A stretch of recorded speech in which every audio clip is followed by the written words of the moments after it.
Okay, there we go. Well, welcome back. Hope you're enjoying this beautiful day. It's about 15 degrees with the wind chill, probably 10 at least, and it's got snow and ice on the ground. It is definitely winter here in the Ozarks. But we were just talking, we're looking forward to spring, all the beautiful flowers. It's only a few months away, so just hang on. Well, today we're going to finish talking about the folklore and the superstitions and the legends of the Ozarks. So, kind of rituals and superstitions. You know, there was a man by the name of Vance Randolph that came into the Ozarks the latter part of the 19th century. He was kind of a self-trained, I guess you call him an anthropologist from Kansas, of all places.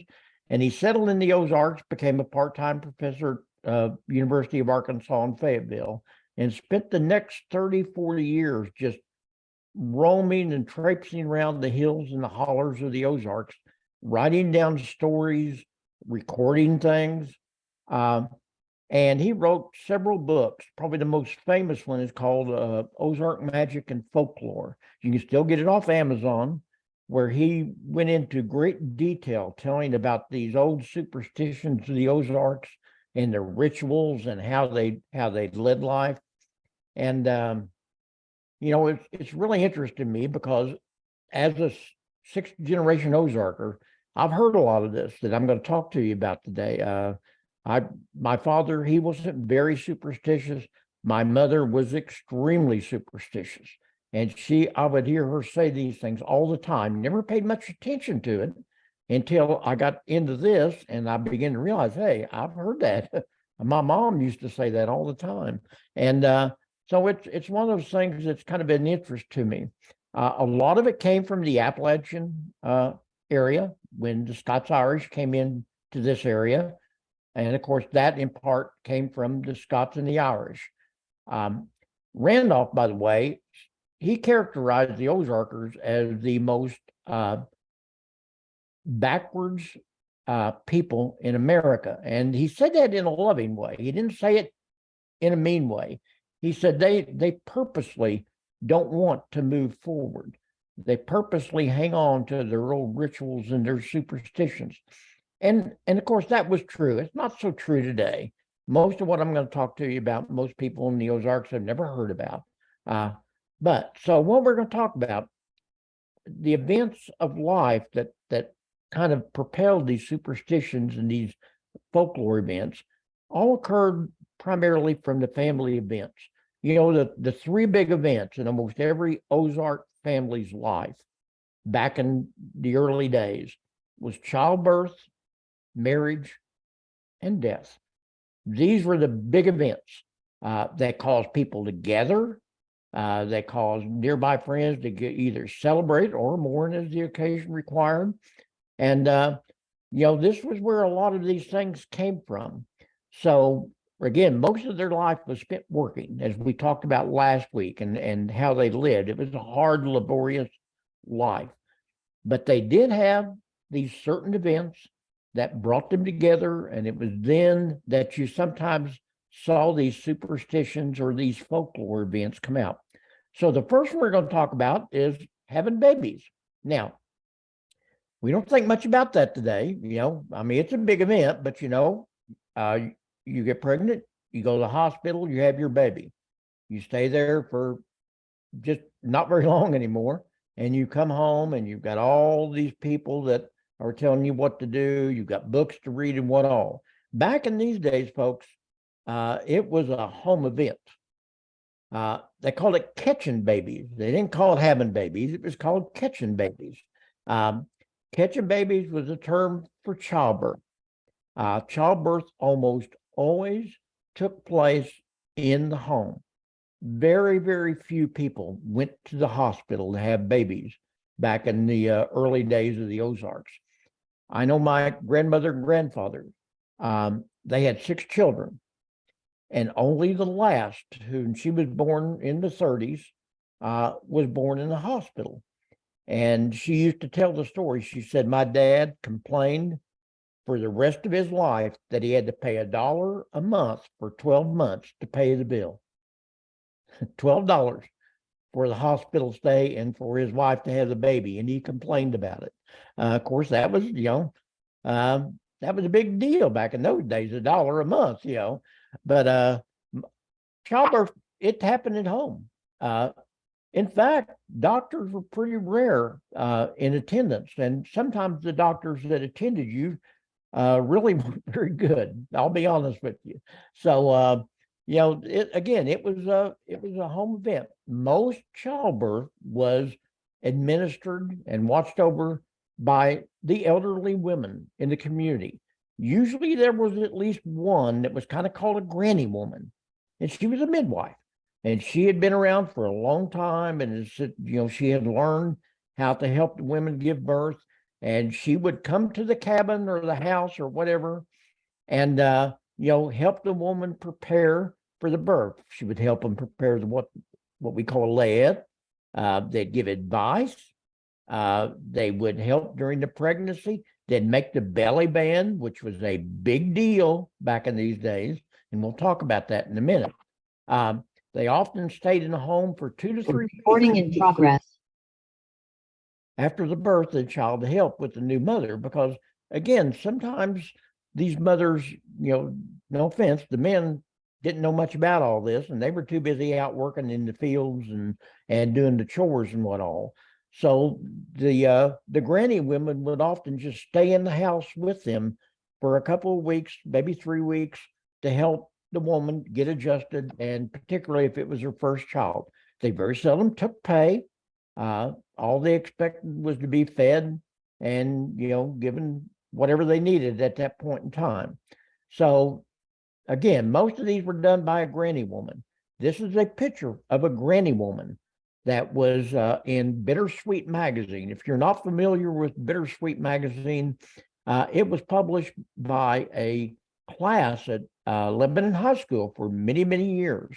And they went out into the communities, out into the remote communities, and interviewed older people before they died off. And it's a great source of knowledge about Ozark folklores and ways. And by the way, all these magazines are digitally online through the Springfield Greene County Library, if you're interested in that kind of stuff. But this is a picture of an Ozark granny woman. Now, childbirth was difficult. It's difficult under the best of circumstances. But in these days, it was really hard. Women traditionally had a lot of children, 8 to 10. That was not unusual at all. It was not unusual for them to have more than that. Why? Well, a couple of reasons. Number one, you needed a lot of hands. There was a lot of work to be done on the farm, and so you needed a lot of hands. Infant mortality rate was high. Folks, it's a hard thing to talk about, but let's face it. If you had 10 children in the late 1800s, early 1900s in an Ozark farm out in the middle of nowhere in a remote section, you probably could count on maybe 2 to 3 of those not making it very long. That's just part of life. That's how they thought about these things. Most women, of course, had absolutely no knowledge of reproduction or birth control. And I don't want to get crude or anything, but there wasn't a lot to do at night. And as a result, you had a lot of babies, let's just face it. Labor often lasted for days and was very difficult. And I don't have to tell some of you that. You probably know it much, much better than I do. I'm the last person to understand these things. New mothers often died of a loss of blood or complications. Again, it was not uncommon for the mothers to die in childbirth. This happened, unfortunately, more than I think we'd probably like to think. Childbirth usually took place in less than sanitary conditions. Let's put it that way. Particularly if you lived out in remote areas in a cabin, it just wasn't a very clean place. Remember, we've already talked about this. It wasn't uncommon for like a milk cow to be in a shed right attached to the cabin. You can just only imagine the unsanitary situations. Rooms were not, temperature wise, they were usually not, either hot or really cold. Granny women usually did require clean sheets and boiling water. I mean, we've heard this all of our life, have we not? But that's one of the things that they absolutely required. They required that you have some clean sheets on hand, and they would tell you this when they knew they were coming, say, hey, wash some sheets, get them clean, and be ready to have boiling water. And of course, that was done all by a fire with the water in the kettle. And of course, what we would call clean sheets, I'm not for sure how clean some of them would have been, but that was what they did. The newborn baby was almost always given a bath right off the bat. Probably wasn't the best thing to do, but they did it. Okay. The cutting of the cord was an extremely important event. This almost had a religious ceremony to the Ozarkers. It was usually cut after, at the very most, a couple hours. It was tied off. There was a scorched cloth put over the exposed end, and of course, that was to help with infection, to make sure there wasn't any infection. And the cord was usually left about 6 to 7 inches long, and of course, eventually it would fall off. They would also place a belly band over the cord. This was a kind of like we would just basically call it a little girdle for the child, and it was placed there to help facilitate the belly band, the cord to fall off. So, childbirth superstitions. There were lots of superstitions around childbirth, and again, Vance Randolph recorded a whole bunch of these, and this is where I got most of these was from his book. Although again, I've heard a lot of these from people that I've listened to over my life, particularly when I was growing up as a young child. And I didn't remember them until I started working on this many, many years ago. And then it kind of came back to me. Girls were thought to have as many children as their mother. That was not an uncommon superstition. If a mother had 6 or 7 children, the girls thought that's how many they were going to have. The number of lumps in the cord of the firstborn would equal the number of children a woman would have. The umbilical cord usually had lumps, clots. And so they would count these. They would take the cord and they would count them. And if there was 6 or 7 lumps, or 8 or 9 or 15, that's how many children you were going to have. Now, some of that was probably self-fulfilling prophecy because, maybe they would make an effort to make sure they had that number back in their mind. Sex could be determined by how a mother carried the baby. Folks, I'm telling you, my mother, and I swear she could do this. I don't know how many times as a young boy I would be with my mom, and we would go somewhere and the woman would be pregnant, and my mom would look at her and say, "You're going to have a girl." And this was back in the days before ultrasounds and all this. You didn't know what kind of baby you were going to have, a boy or a girl, until you had the child. We're talking the 50s and 60s, and but long before now, of course, it's a big event. You find out and have all sorts of reveals and things like this. Back in these days, you found out what kind of child you were going to have, a boy or a girl, when the baby was born. That was the case in my case. When my daughter was born, I had no idea whether I was going to have a daughter or a son until she was born. And it wasn't because we didn't necessarily want to know. It's just that we just didn't know. But my mom was so good at this, and she could swear up and down that she could tell. And I'm telling you, I remember how many times later she would meet up with these people again. They say, "You were right. I had a boy. I had a girl." She just seemed to know instinctively. Children were thought to be marked by experiences. For instance, sudden frights, deaths, mother's craving of certain foods. They thought that these things would be imprinted upon the unborn child. Again, I know that a lot of people believe this. Let me tell you a true experience, again, from my mother. When we were expecting, toward the latter part, probably mid part of my wife's pregnancy. We went to a concert at the Springfield Fairgrounds. It was during the fair, and Mac Davis, I don't know how many out there remember Mac Davis, but Mac Davis was playing. And we were sitting in the stands listening to him, and it was very loud, and even, he had a good beat to his music and all. And we hadn't really felt our child jump around that much. They had, we had felt it. I mean, we knew it was alive, and we could, my wife would say, "Hey, look here, it's kicked a little bit," but it wasn't anything spectacular. Boy, all of a sudden, my daughter just came alive. I mean, she was just kicking and punching my wife, and it must have been the music, I mean, it really must have been. And when we went home, one too many days after that, we saw my mom, and we were telling her about this, and she said, "Your daughter is going to be a dancer." And I just kind of laughed. I said, "Right, Mom." Because nobody in my family was dancers. I mean, I'm telling you, we were the most musically uninclined people in the world. My daughter turned out to be just that.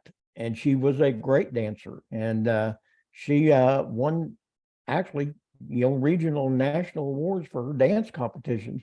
And to this day, I've not ever forgotten that. And I have no idea if it's had anything to do with it or not, but my mom swore up and down that was going to happen, So again, superstitions, but kind of interesting. Bad luck to make a cap for an unborn child because it would result in a hard birth. It's very not uncommon to crochet a cap or a sweater or something for the child, but they always said it was bad luck to make the cap for the unborn child because if you did that, it was going to be a hard birth on the part of the mother. Hanging of an empty hornet's nest was good luck. I hope the hornet nest was empty. But I know there are people that believe that. If you find an empty hornet's nest, hang it up in the birth room or wherever it was going to be, and it was going to bring you good luck. Putting an axe under the birth bed was good luck. It was going to cut the pain, And this was one of the most common superstitions in the Ozarks. Vance Randolph said almost everybody he talked with, when he would interview him and ask him about any superstitions about birth, that was one of the things they would all say was it's good luck to put an axe under the bed because it's going to help cut the pain. It won't be so hard. Childbirth was eased by quilling smoke into a mother's face. If the mother was giving birth, you would take smoke and you would use like a feather quill and blow smoke into her face to kind of ease the pain.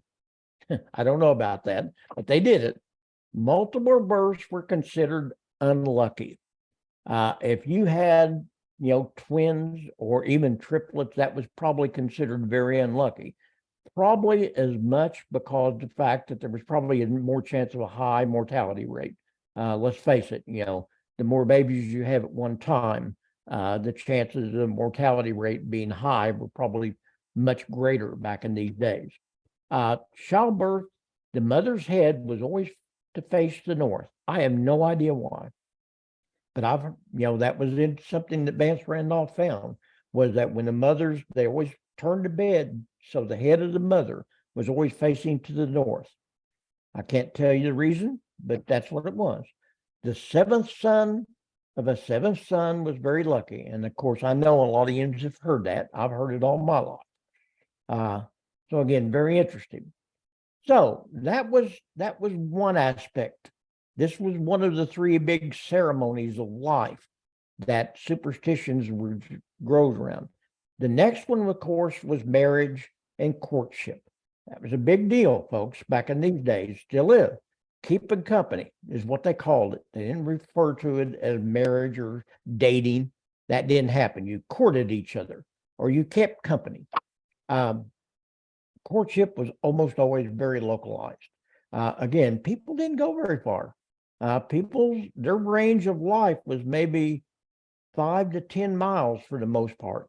If sometimes you had to make big trips. If you lived in Ozark, you would maybe make a trip to Springfield every once or twice a year at the very most.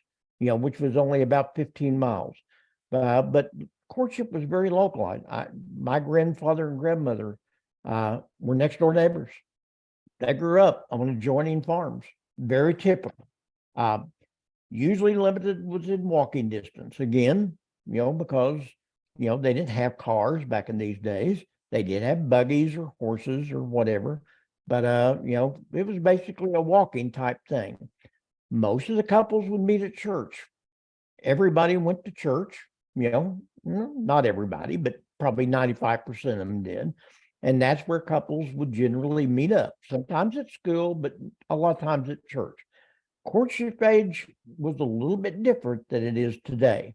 Girls married relatively young, 15 to 20.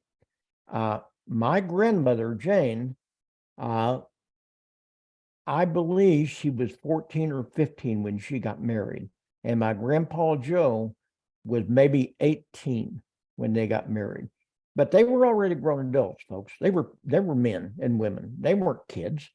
This was back over 120 years ago.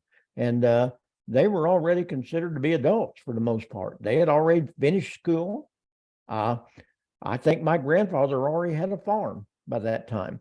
So it wasn't unusual for people to get married at a very young age. Today, we're lucky if we can get them out of the house by the time they're 40, and then they may come back. Who knows? And if that's not enough, then the grandparents end up raising the kids for them, I'm just kidding. Well, not really. Okay.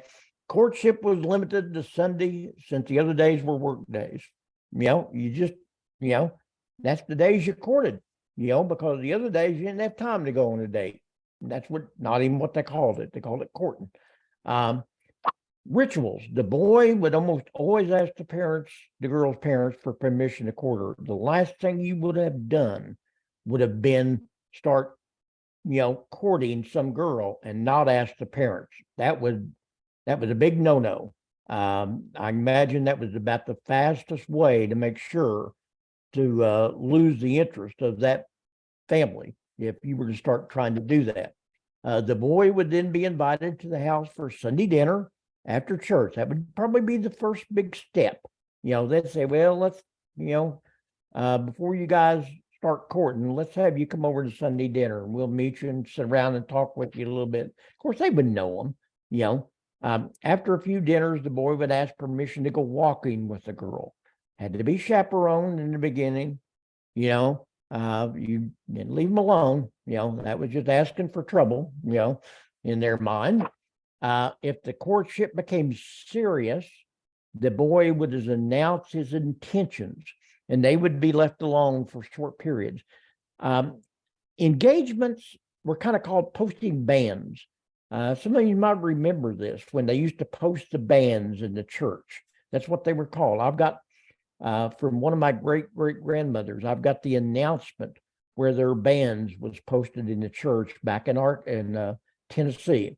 They put it in the local paper, such as they had, and it was where they posted their bands. And it was basically they were telling everybody we intend to get married, and your intentions, basically the engagement, as we would call it today, would be for a certain period of time. Courtship usually lasted from about 6 months to a year. Wouldn't last too much longer than that because, to be honest about it, they had things to do. Let's get on with this. Now, I apologize for this. I'm not trying to be woke or anything like this. I didn't realize here until I really got to look at this picture. I've got two men here. Trust me, they weren't courting. Okay. I just looked at that. I thought this would be a nice picture because it would show the people courting and how they used to do it in a horse and a buggy. And I got to look and thought, oh gosh, that's two men. Trust me, I don't think you would have seen too much of that in the Ozarks. Okay. They definitely were not courting, but it was done with horse and buggy law. So how could you win a boy's favor if you were a girl and you were interested in getting that boy to like you? Here's some of the things that Vance Randolph found that they did. Some of it just amazes me. They would carry a wasp nest in her clothing. I hope to heaven that it was an empty wasp nest. I'm sure it was, okay? They said if you would steal a man's hat band and make a garter out of it. So if the girl was really wanting the boy to be interested, she would sneak his hat band off his hat. And everybody wore a fedora type hat back in these days. And she'd sneak that hat band off and then make a garter around her leg and wear it under her clothing. And that would attract his attention. Drawing blood and writing her initials in the wood and burying it. Whew, okay, whatever, never heard that until I started reading this. Boys could win girls' favor by doing certain things. Making a love potion made out of a ground goose's foot. So if you take a goose foot and grind it up and make a love potion out of it, tie pieces of cloth to a pawpaw tree. I'm not making this stuff up. This one I love this one. Hiding the dried tongue of a turtle dove in the girl's cabin. Boy, how would you get a tongue off of, a turtle dove to begin with?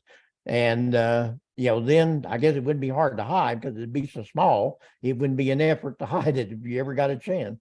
But those were superstitions. Those were the kind of things that they thought they could use to make the opposing party get married. So getting hitched. Okay, you've courted. You guys have agreed to get married. You're getting ready to get married. So you got hitched, kind of like a horse and wagon. You got hitched up. You got yoked together. Wedding dresses were shades of blue or brown. The white wedding dress, folks, was unknown in this world until Queen Victoria back in the early 1800s. She was the one that first introduced the white wedding gown. And even then, folks, it was only a thing amongst the upper classes. What would you do with a white dress if you were an Ozark girl? Today, they spend thousands of dollars on white dresses for the wedding dresses. Well, in 1880, you're not going to spend any kind of money on a dress. Chances are you're going to make it to begin with. And then if you make it white, what are you going to do with it? It's just going to be put up somewhere because it's not sensible to wear a white dress around the cabin and the farm doing chores. It just didn't make sense. You couldn't afford to make a white dress. It just didn't make a lot of sense. Men would wear simple suits. They would try to match the colors, brown and brown, blue and blue, black and black, whatever. Bridal showers, no such thing. That no one even thought about that. The families would get together maybe, and they would know that the newly wedded are going to have some things, and they would try to make some of the things for them or whatever. But for the most part, dowries were not a big part of Ozark culture. I know dowries were kind of known in other parts of the United States, particularly back in Appalachia and some of those areas like that, in the Germanic communities, perhaps. But for the most part, dowries they didn't exist. That was not a cultural thing that was handed down through the Ozarks. Most weddings took place in private homes or a church, usually on a Saturday night or a Sunday. Again, you're not going to have a wedding on a weekday because you got to work the next day. That's just all there is to it. So you would have it on a Saturday night, maybe a Sunday. It'd take place in either the home of one of the parents or maybe a relative or maybe a church, if that was available. Receptions were not really too much of a deal. They would have a dinner for the family. The dinner would have a family. Family would have a dinner, pardon me. The Germanic families seem to have more of a big deal about having big parties. And maybe the Italian groups would have big parties. But for the most part, receptions where you invited large numbers of people to come and be a part of a big welcoming thing, that just didn't really happen much. Again, it was a money factor. Honeymoons, what's a honeymoon? You got married on Saturday night, you went to work on Monday, church on Sunday, that was your honeymoon. People just didn't honeymoon. People didn't travel to the Caribbean or Hawaii or anywhere like that, you know. Maybe if you were lucky, you maybe got to spend a night or two in you know, maybe a hotel in a big city or something. But you know, you had to be pretty fortunate to have that happen. Most people just got married and that was it. You know, the next day they got up and went to work, you know. The couple might ride around together after the wedding, you know, they'd get in the buggy and what all and ride around a little bit, maybe go visit some of their friends, usually spent the first night in the house of one of their relatives.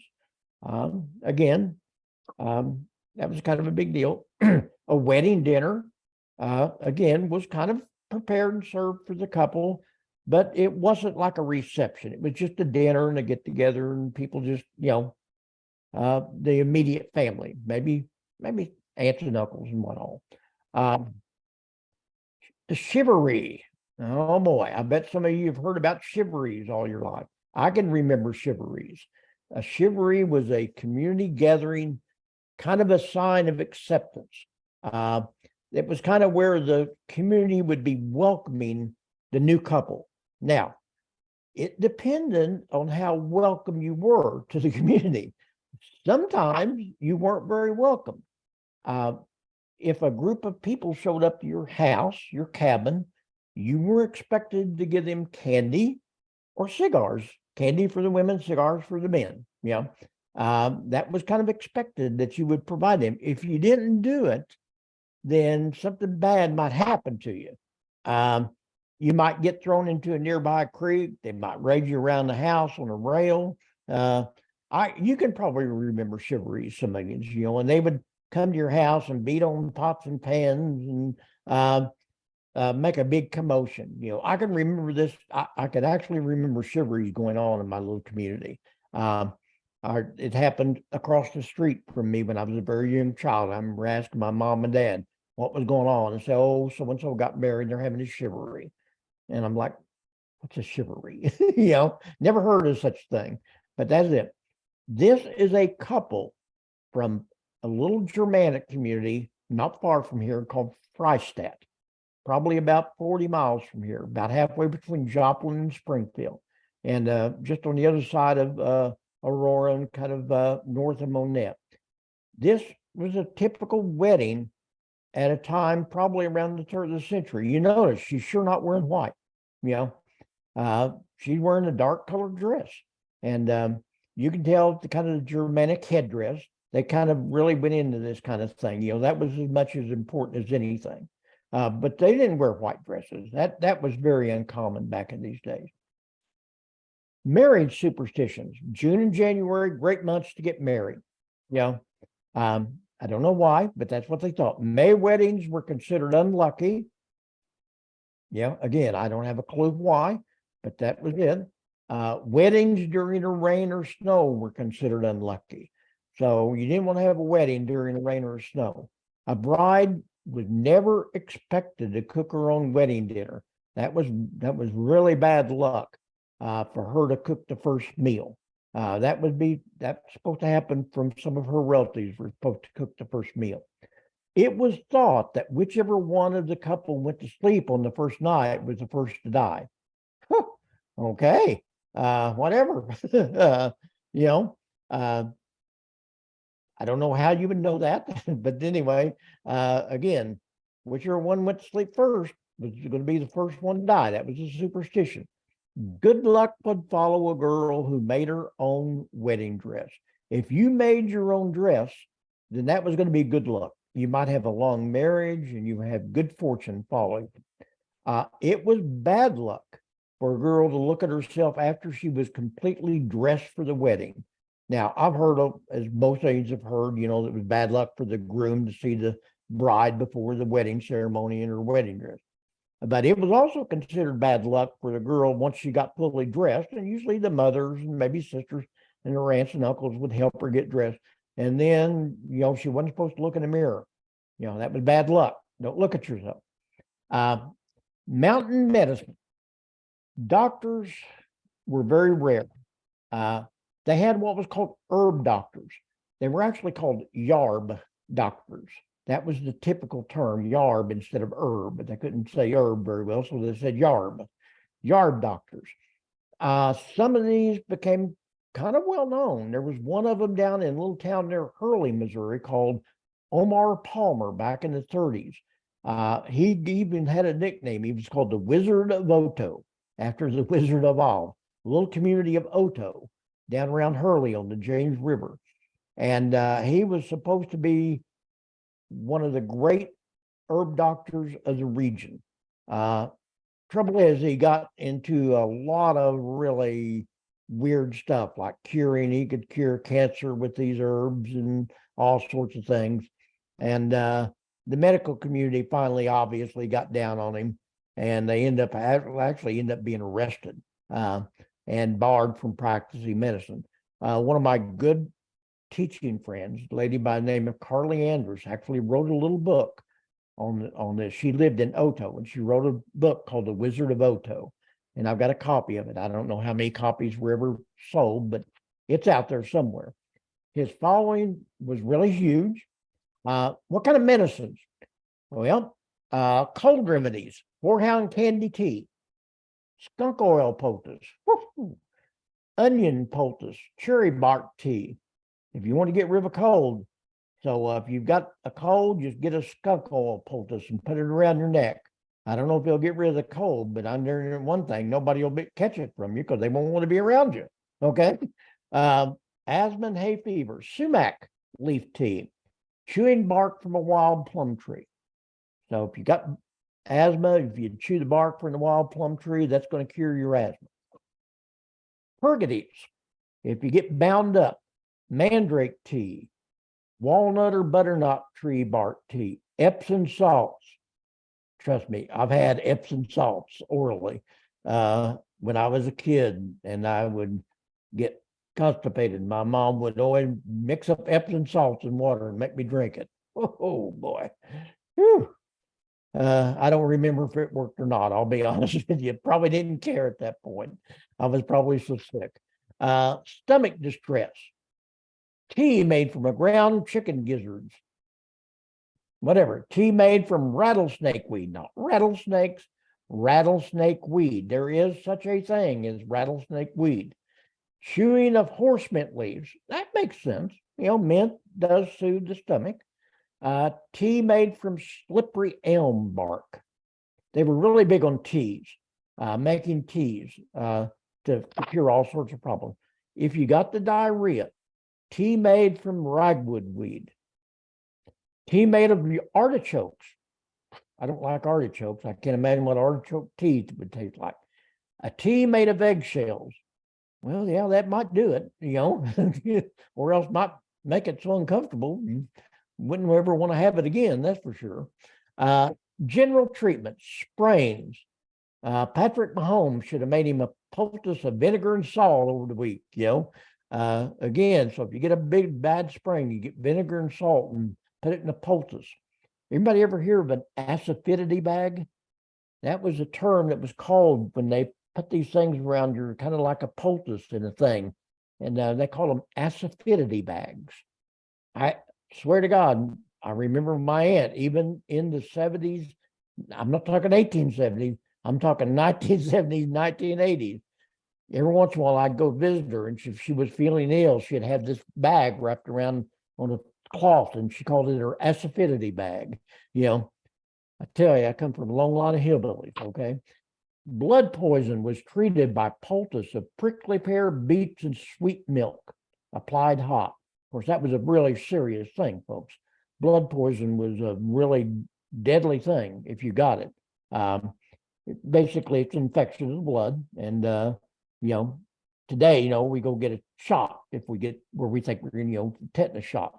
Back in these days, they didn't do such thing. You got a cut, you just did everything you could to make sure it didn't get infected and get blood poison. Snake bite, you immerse the veterinary in kerosene or coal oil. Blood diseases, drinking sassafras tea. I happen to like sassafras tea, you know, and I've drank a ton of it in my life and when I was young. Tobacco, if all else failed, use tobacco, you know. Take a chew of tobacco and put it on the ear, the bite, the sting, give it for colic, bruises, bullet wounds, infections, you name it. Put that tobacco wad on that, and that thing will take care of it, you know. And of course, all else fails, go to the store and buy castor oil. Castor oil take care of anything. I bet somebody out there have had castor oil. I've had castor oil, you know, trust me.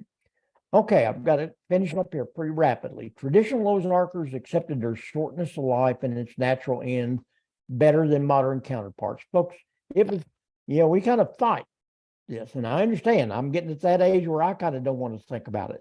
But, you know, back in these days, it was just part of life. They accepted it. It was more common than it is today. I mean, everybody dies, but it happened a lot sooner than it did to people of our age.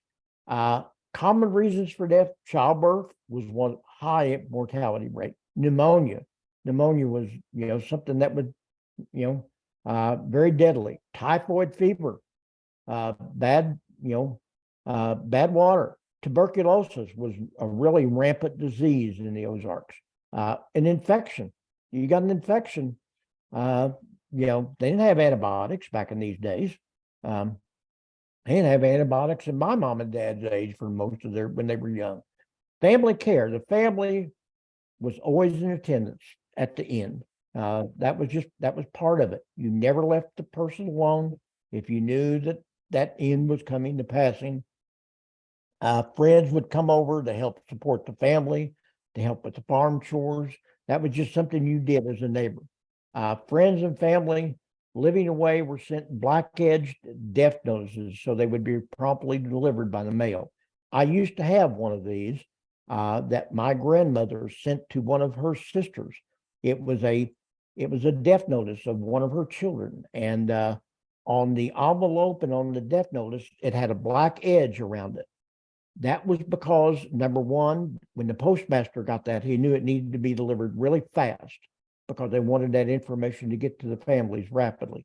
And number two, it was also because when you got it, you would know, kind of mentally prepare yourself for what you were getting ready to read.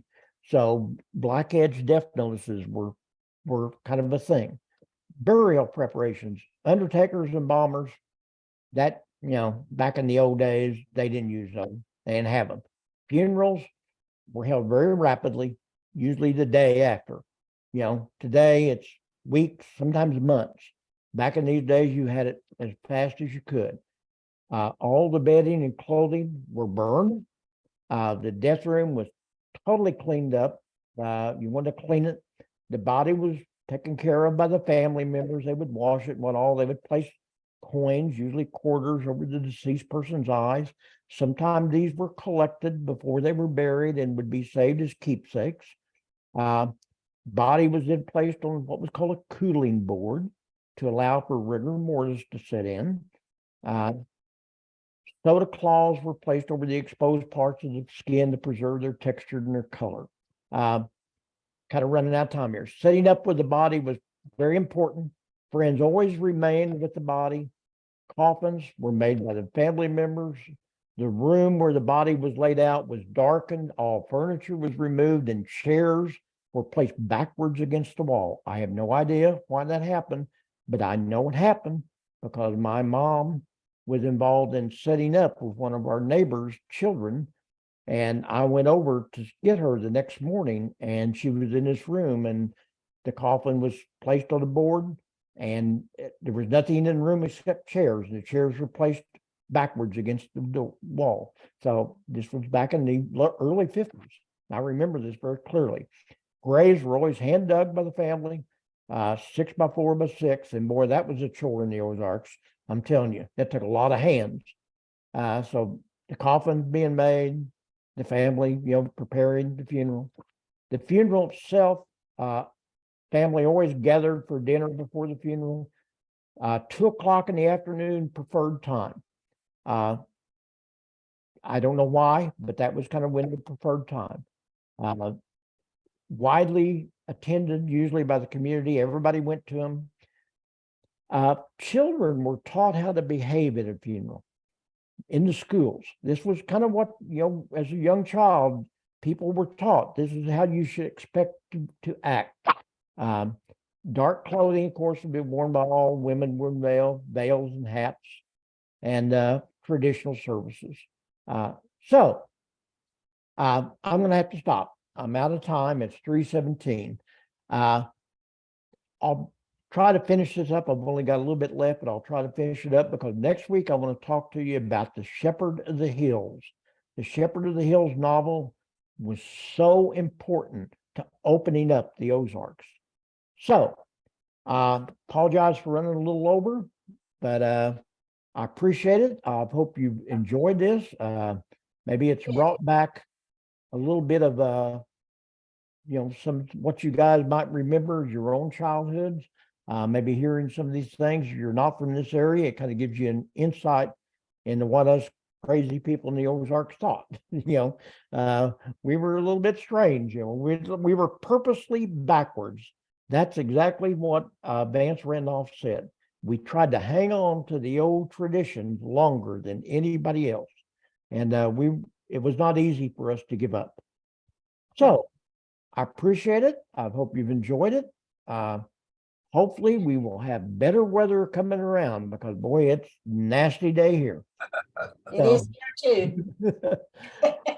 I'll let you go. Okay, bye. Thank you. Bye-bye. I liked it.